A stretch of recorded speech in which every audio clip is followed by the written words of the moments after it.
Hey, this is Zaklog the Great.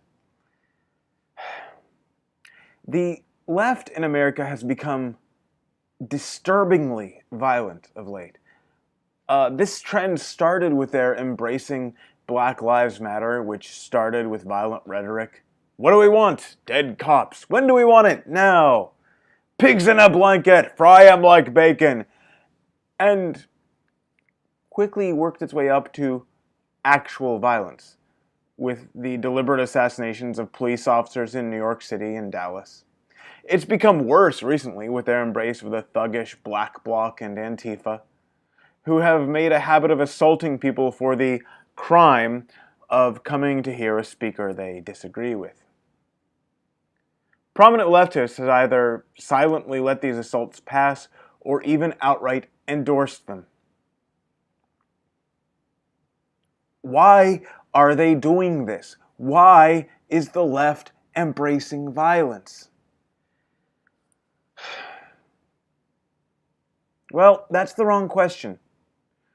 The real question is, why has the left in America been relatively peaceful for the last 50 years? That is the oddity. Because, you see, fundamentally, leftism is violence.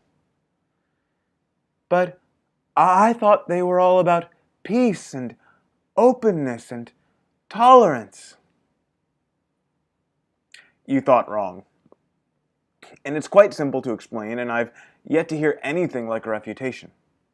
But to really get the lesson across, we have to go back to some basics. What is the difference between private interactions and the government?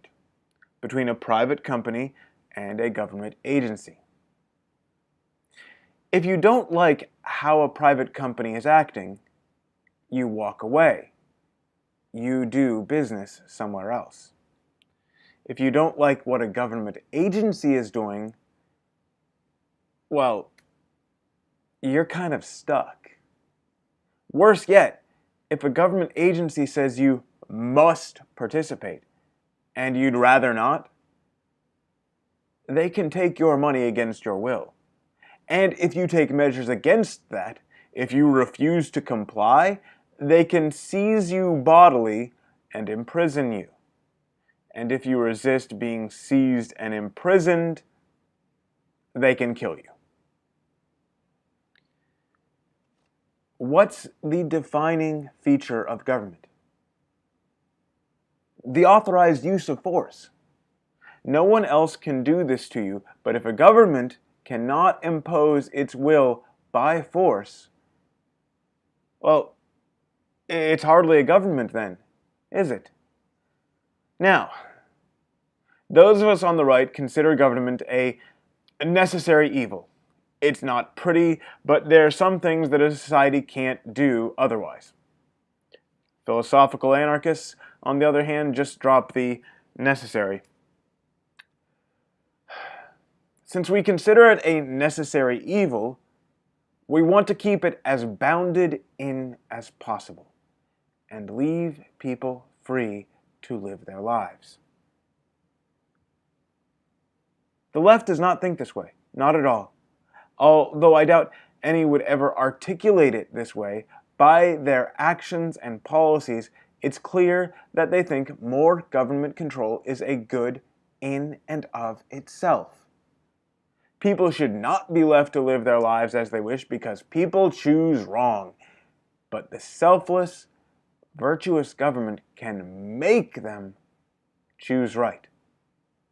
Thus, they practically favor expanding government power and control at every turn. But what did we say was the distinguishing feature of government? The authorized use of force, of violence. Thus, this preference for government solutions is, practically speaking, a preference for violence. Why are some leftists engaging in so much violence? Why are other leftists condoning or even cheering this violence? Because, as history demonstrates over and over, atop a bloody pile of corpses, the left is